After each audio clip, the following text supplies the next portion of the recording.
এক অকুতোভয় জুলাই যোদ্ধা ও আপোষহীন তরুণ নেতা শরীফ ওসমান বিন হাদী আগামী ত্রয়োদশ জাতীয় সংসদ নির্বাচনে সম্ভাব্য স্বতন্ত্র প্রার্থী ও ইনকিলাব মঞ্চের আহ্বায়ক শরীফ ওসমান বিন হাদীকে গুলি করা হয় গত 12 ডিসেম্বর বিকেলে। একটি বাইকে করে দুজন ব্যক্তি তাকে টার্গেট করে গুলি করে, তবে গুলিটি করে বাইকের পেছনে থাকা এক ব্যক্তি। এই ঘটনায় সন্দেহভাজন একজনকে শনাক্ত করেছে পুলিশ ইতিমধ্যে।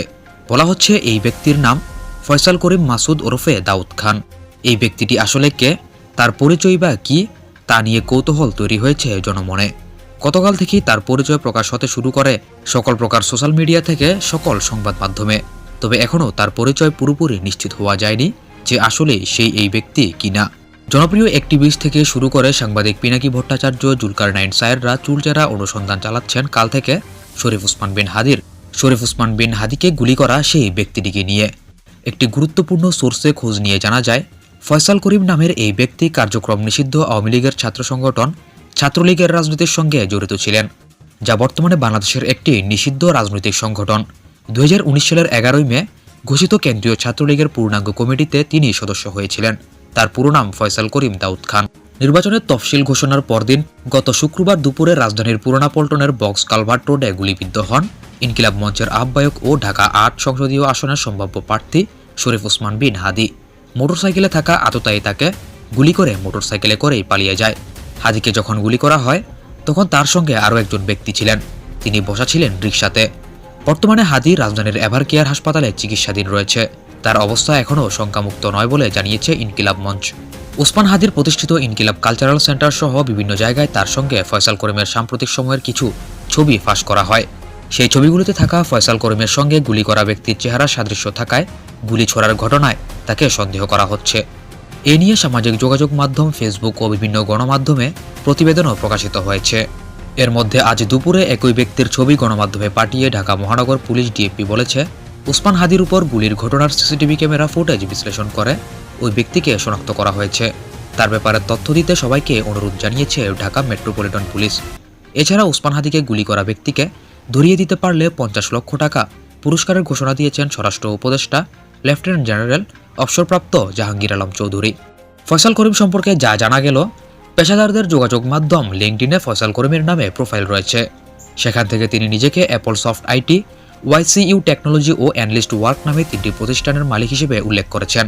লিঙ্কডিন প্রোফাইলের তথ্য অনুযায়ী ফয়সাল করিম 2013 সালে ঢাকার একটি বেসরকারি বিশ্ববিদ্যালয় থেকে কম্পিউটার বিজ্ঞানে স্নাতক সম্পন্ন করেছেন। পরে আরেকটি বেসরকারি বিশ্ববিদ্যালয় থেকে তিনি MBA করেছেন বলে সেখানে উল্লেখ রয়েছে। 2024 সালের জুলাই গণঅভ্যুত্থানের সময় আন্দোলনকারীদের দমনে আওয়ামী লীগ ও সহযোগী সংগঠনগুলোর নেতাকর্মীদের সঙ্গে মাঠে ছিলেন বলে ছাত্রলীগের একটি সূত্র জানায়। সূত্রটি নিশ্চিত করেছে যে ওসমান হাদীর উপর গুলির ঘটনায় সন্দেহভাজন ফয়সাল করিম ও কেন্দ্রীয় ছাত্রলীগের সাবেক সদস্য রেজানুল হক চৌধুরী ও গোলাম রাব্বানী নেতৃত্বাধীন কমিটির ফয়সাল করিম দাউদ খান একই ব্যক্তি। ওসমান হাদীকে গুলির ঘটনায় নাম আসার পর ফয়সাল করিমের সঙ্গে আওয়ামী লীগ আমলে বাংলাদেশের 2বারের রাষ্ট্রপতি মোহাম্মদ আব্দুল হামিদ এবং ঢাকা মহানগর আওয়ামী লীগ ও ছাত্রলীগের কিছু নেতার ছবি ফেসবুকে প্রকাশিত হয়। এছাড়া সাম্প্রতিক সময়ে হাদীর সঙ্গে ঢাকা 8 আসনে গণসংযোগ এবং বাংলা মোটরে হাদীর প্রতিষ্ঠিত ইনকিলাব কালচারাল সেন্টারের আড্ডায় ফয়সালের অংশ নেওয়ার ছবিও ভাইরাল হয়েছে। অনেকে ধারণা করছেন ফয়সাল করিম ওসমান হাদীকে বেশ কিছুদিন ধরে অনুসরণ করছিলেন। 2016 সালে Bangladesh association of software and information সার্ভিসেসের সহযোগিতা ও সরকারের তথ্য ও যোগাযোগ প্রযুক্তি বিভাগের পৃষ্ঠপোষকতায় বাংলাদেশের মুক্তিযুদ্ধ ও শেখ মুজিবুর রহমানকে নিয়ে ব্যাটল অব 71 নামে একটি কম্পিউটার গেম তৈরি করেছিল ফয়সাল করিমের মালিকানাধীন YCU টেকনোলজি লিমিটেড। সে বছরের নভেম্বরে ওই গেমের উদ্বোধনী অনুষ্ঠানে বেসিসের তৎকালীন সভাপতি ও পরে ডাক ও টেলিযোগাযোগ মন্ত্রী মুস্তফা জব্বারও উপস্থিত ছিলেন। 2018 সালে একাদশ সংসদ নির্বাচনে আসনভিত্তিক নির্বাচন পরিচালনা ও সমন্বয়ক কমিটি করেছিল কেন্দ্রীয় ছাত্রলীগ নেতারা। ঢাকা 12 আসনে আওয়ামী লীগের প্রার্থী ছিলেন সাবেক স্বরাষ্ট্রমন্ত্রী আসাদুজ্জামান খান। এই আসনের সমন্বয়ক কমিটির সদস্য ছিলেন ফয়সাল করিম। আসাদুজ্জামান খানের সঙ্গেও তার অনেক ছবি রয়েছে। অস্ত্রসহ গ্রেপ্তার পরে জামিন নিয়ে প্রশ্ন ওঠে তার পক্ষে। জুলাই গণঅভ্যুত্থানের পর গত বছরের 28 অক্টোবর ঢাকার আদাবরের বাইতুল আমান হাউজিং সোসাইটি এলাকায় ব্রিটিশ কলাম্বিয়া স্কুলের 4র্থ তলায় অফিসে অস্ত্রের মুখে 16 লাখ টাকা লুটের ঘটনা ঘটে। এই ঘটনায় আদাবর থানায় একটি মামলা হয়েছিল। এই মামলার প্রধান আসামি ছিলেন ফয়সাল করিম। মামলা হওয়ার কিছুদিন পর 7 নভেম্বর আদাবর এলাকা থেকে ফয়সাল করিমকে গ্রেপ্তার করেছিল র্যাব।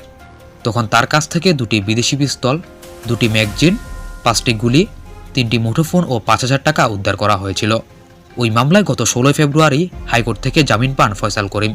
জামিনের সময়সীমা বাড়াতে গত 12ই আগস্ট আবারও আবেদন করলে হাইকোর্ট নতুন করে তার 1 বছরের জামিন মঞ্জুর করেন। জামিনে থাকা অবস্থায় তার বিরুদ্ধে এবার ওসমান হাদিকে গুলি করার অভিযোগ এসেছে।